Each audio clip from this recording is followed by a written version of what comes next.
नमस्कार, मैं हूं धर्मेंद्र। आप देख रहे हैं online news India. Uttar Pradesh के मुख्यमंत्री योगी आदित्यनाथ के यूं तो कई सारे ऐसे बयान हैं जिनको लेकर के उनकी निंदा की जा सकती है, लेकिन योगी आदित्यनाथ अब एक राज्य के मुख्यमंत्री हैं। उनको यह समझना चाहिए कि अब वो एक बड़े संवैधानिक पद पर हैं, एक राज्य के मुखिया हैं।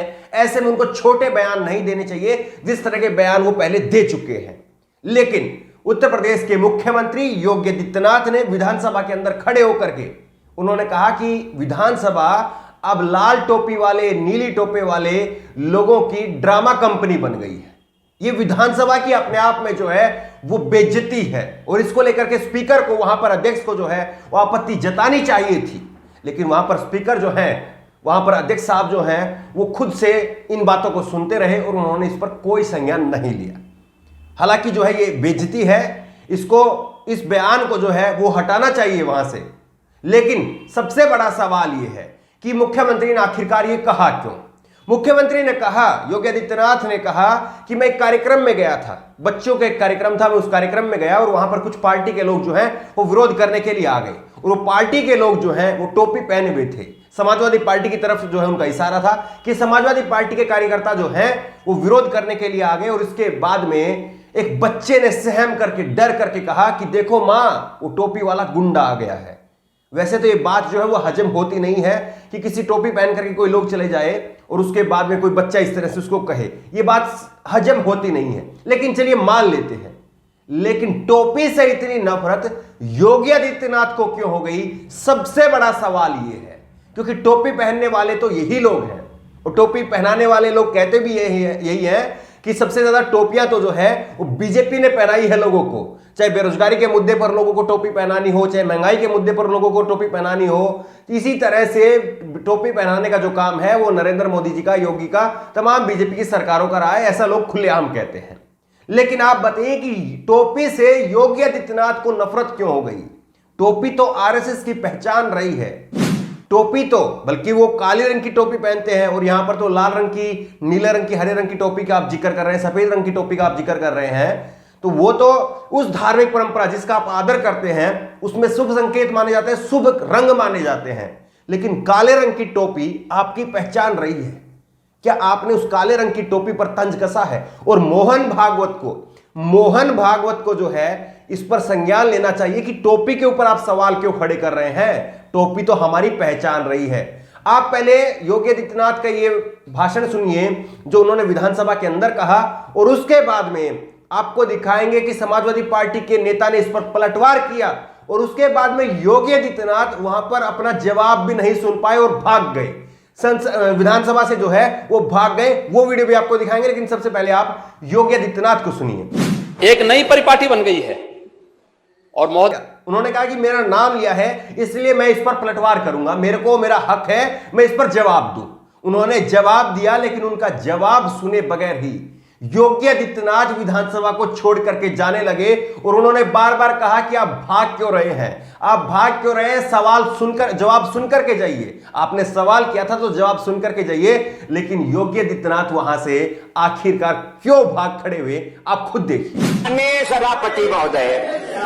माननीय सभापति महोदय, चूंकि माननीय मुख्यमंत्री जी ने मेरे नाम का भी उल्लेख से पूछा जाना चाहिए कि उन्होंने टोपी पर आखिरकार क्यों सवाल उठाया और टोपी वाले इस बयान पर क्या आरएसएस योगी आदित्यनाथ के साथ में खड़ी रहेगी। और यह नहीं भूलना चाहिए कि आरएसएस ने पूर्व राष्ट्रपति प्रणब मुखर्जी को अपने मंच पर बुलाया था और उसके बाद में उनकी वो फोटोशॉप थी, हालांकि वो टोपी वाली फोटो जो है वो वायरल होने लगी।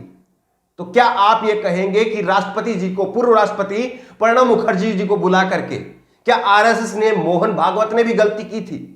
यह सवाल योगी आदित्यनाथ से पूछा जाना चाहिए और आरएसएस को भी इस पर सफाई देनी चाहिए कि वो योगी आदित्यनाथ के साथ में है इस बयान पर या नहीं है। लेकिन सोचिए कि जिस विधानसभा पटल का, जिस संसद पटल का एक सम्मान होना चाहिए और उस स्थान का उपयुक्त जो है वो उपयोग होना चाहिए, लेकिन उसी स्थान का और उस पटल का किस तरह से उसकी मर्यादा को तार तार किया जा रहा है, यह हमने बखूबी देखा है। और बात केवल योगी आदित्यनाथ की नहीं है, बात प्रधानमंत्री नरेंद्र मोदी तक भी जाएगी। आप याद करिए नरेंद्र मोदी जी ने कांग्रेस की नेता रेणुका चौधरी की हंसी को लेकर के क्या बयान दिया था। रेणुका चौधरी नरेंद्र मोदी के बयान पर तंज में हंसी थी और उसके बाद में नरेंद्र मोदी ने रेणुका चौधरी को संसद के अंदर एक चुनी हुई सदस्य को सुरपंखा बताने का काम किया। और उस जवाब में उन्होंने कहा था, मल्टीपर्पज नेशनल। ये प्रधानमंत्री का क्या फॉलो कर रहे हैं योगी आदित्यनाथ? जिस तरह से प्रधानमंत्री नरेंद्र मोदी ने संसद के अंदर खड़े होकर के बार बार जो है वो इस तरह की भाषा का इस्तेमाल किया है, जिस पर घोर आपत्ति जो है वो जताई गई है। कई बार उन्होंने इस तरह की भाषा का इस्तेमाल किया है। विपक्ष जो है उसके सवालों का जवाब दीजिए, तार्किक तरीके से उनकी बातों को काटिए, आंकड़ों के जरिए काटिए। लेकिन यह क्या होता है कि आप एक इस तरह की भाषा का इस्तेमाल करें कि बाद में आप ही को खेद जताना पड़े।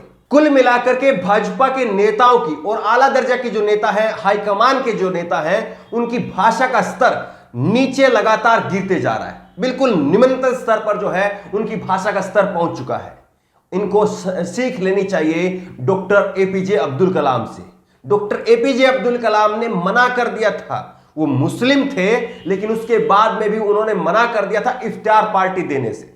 उन्होंने कहा था कि मैं एक संवैधानिक पद पर हूं और जब तक मैं ऐसे पद पर हूं मैं किसी भी इफ्तार पार्टी का ना हिस्सा बनूंगा और ना ही कोई इफ्तार पार्टी मैं खुद से दूंगा।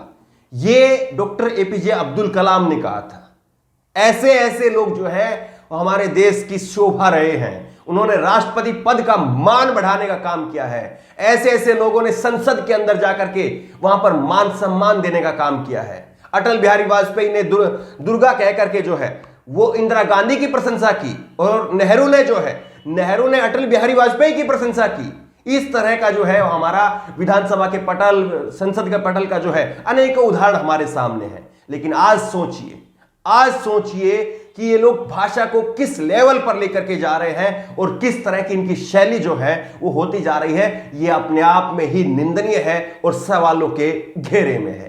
जिस तरह से योगी आदित्यनाथ ने लाल टोपी लीली टोपी कह करके मजाक उड़ाया है और विधानसभा सदस्यों का बेइज्जती करने का काम किया है, इसको लेकर के आपकी राय क्या है? नीचे कमेंट बॉक्स में अपनी राय जरूर दें और इसी तरह की तमाम खबरों के लिए ऑनलाइन न्यूज इंडिया को सब्सक्राइब करें। साथ में जो बेल आइकन है, घंटी है, उसको जरूर दबाएं ताकि जैसे कोई वीडियो अपलोड करें उसकी नोटिफिकेशन आपको तुरंत मिल सके। धन्यवाद। इस खबर को अभी लाइक करें, शेयर करें, अभी चैनल को सब्सक्राइब करें और घंटी जरूर दबाएं।